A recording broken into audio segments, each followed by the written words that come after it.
the perfect patty. Today I'm gonna show you how to make hamburgers for a crowd.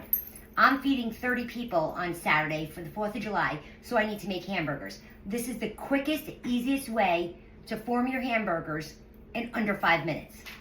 So let's get started. I have 6 pounds of chopped meat here, which is a mix 50-50 of ground sirloin and ground chuck. That's the blend I always use. Feel free to use whatever you like. I have it here on parchment paper. I'm gonna put another piece of parchment paper on top, and I'm gonna take my rolling pin and I'm just gonna start rolling it out. You wanna flatten it out first if yours is in a mound like mine. And then you can turn it and just start rolling it out. Now, you want to roll it out until just about the same length and width as the pan you're gonna be using. And I'll show you that in a second. Okay, I'm pretty much there. There. Now I'm gonna take my sheet pan and just measure, just to make sure I'm almost there, and I am. And it doesn't have to be perfect at this point. Now, what I'm gonna do is, I have my pan lined with aluminum foil for easy cleanup, and I'm just gonna spray the bottom of the pan with nonstick cooking spray. I'm doing that for 2 reasons. The first reason is that I don't want the chopped meat to stick while I'm trying to manipulate it. That's 1. 2, I want the seasonings for the underside of the burger to stick to the nonstick cooking spray. That way, one side's already seasoned.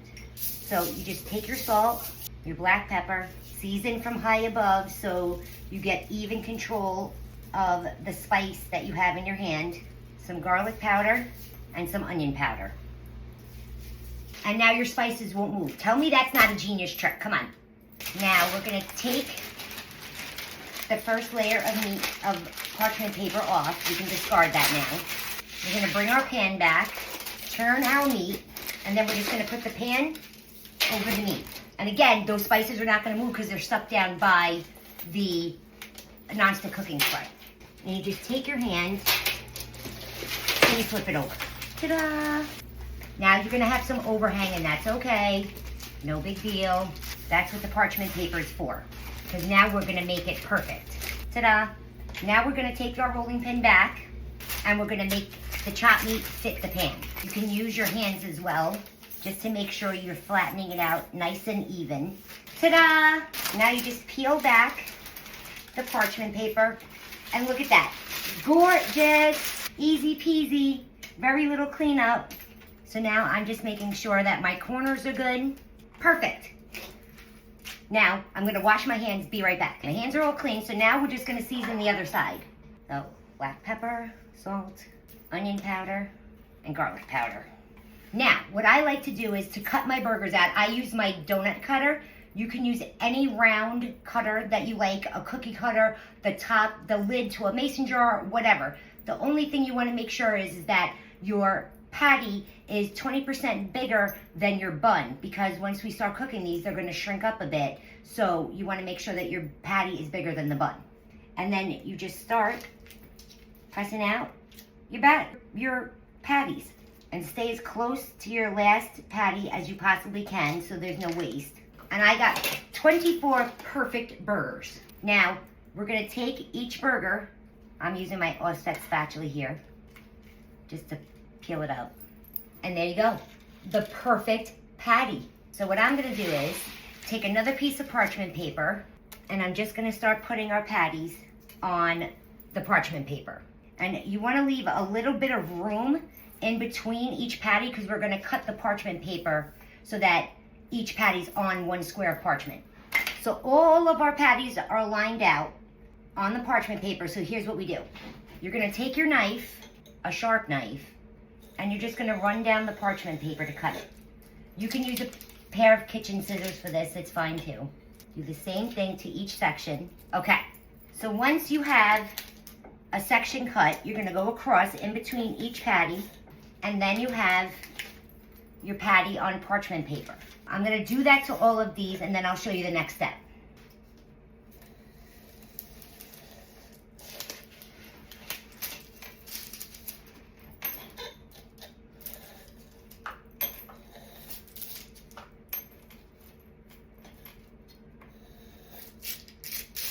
now that I have all of my individual patties on their pieces of individual parchment paper, I'm gonna take a mason jar that's small, and I'm gonna press the middle of each patty and make a well, just like this.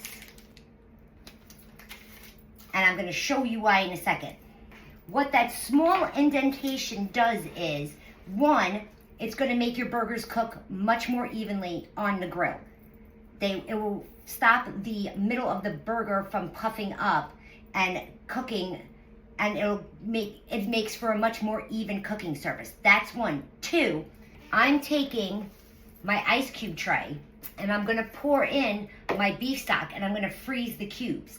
When I put these on the grill, I'm gonna take one cube and put it in that indentation that we just made. And that is gonna double ensure that the middle of our burger doesn't puff up, and it's gonna give us double insurance that we have a deliciously moist burger. And that's what we want. No one wants a dry burger. So that's 2 tricks for you. Now, I'm gonna take a Ziploc bag and I'm just gonna start filling it up with our burgers in a single layer.